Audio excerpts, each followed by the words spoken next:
We met Jamiah at the Asante microfarm located in V Park. Asante, meaning thank you in Swahili, is just the beginning of his endeavor to change the landscape of Los Angeles and feed communities from the very land that we call home. During the pandemic, there was a clear situation of food scarcity and supply chain issues. So we really switched our mission to growing food on unused spaces. It's really unusual to think that so much of our food is dependent on so few sources and so delicate of a system. Truly, grocery stores were an invention of wartimes, where we needed emergency rations in great bulk so that the people could survive some nuclear attack. But we're thinking differently these days. We're thinking about decentralization. We're thinking about hyper-localization. This microfarm at Asante, we aim to serve families within 1 or 2 miles of this spot. And I think we can narrow that down a little bit even more, not only because the food is healthier when it's hyper-local, but also all of the value in taking care of growing it or benefiting from it as well can be retained right there locally. We have the power to do all of this ourselves, This business model is so new, the Department of Health didn't know what to do with it, so we just helped them help us. Other political infrastructures don't have a name for what we're doing here in growing food in a yard, distributing it to people's homes. So we have the right and the space to be as innovative as we need to solve our problems. And then, once those who are in power see that our problems are being solved independently, they'll have to jump on board to our solutions in order for them to retain power. It's almost like solving our own problems and their problems, but it starts here and then it goes to them.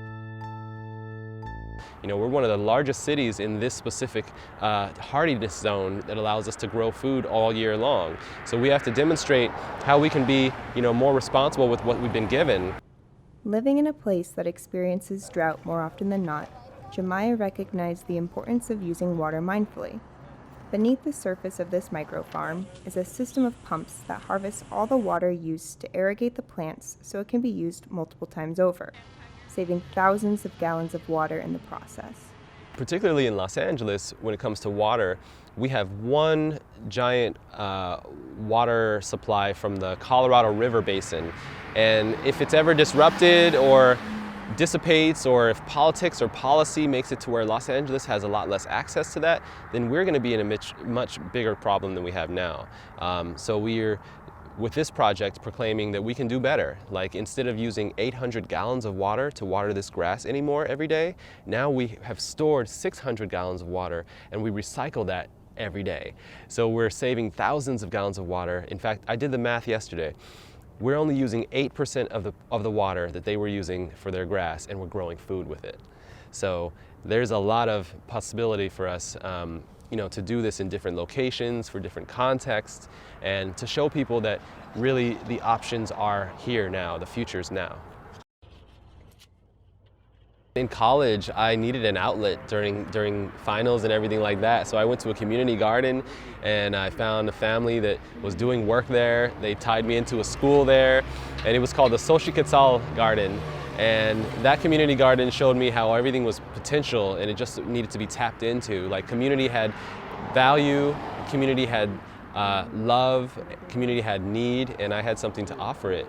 That continued through my little career, New York and Brazil and other places I've lived. I would find farming to be the uniting factor among people. My great-grandmother and my grandmother, they both farmed in their backyards and had, food growing, fruit trees, things like that.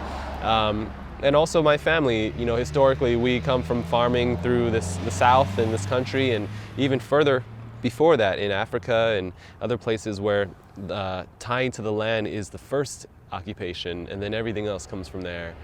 So I would love to bring that back here, my ancestors speaking through me and allowing me to express in these ways, hopefully reminding others of what their ancestors also had going on, and just tying technology now and environmentalism and social activism to all of that at the same time, to show others that this is a really potent tool that we can use.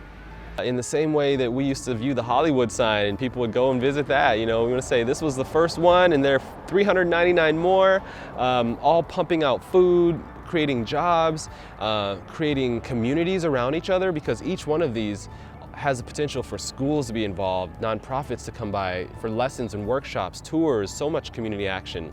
And that's 400 times. It's not something I can kind of pick up and put down, not something I would want to. It's like actually a fulfillment of a purpose.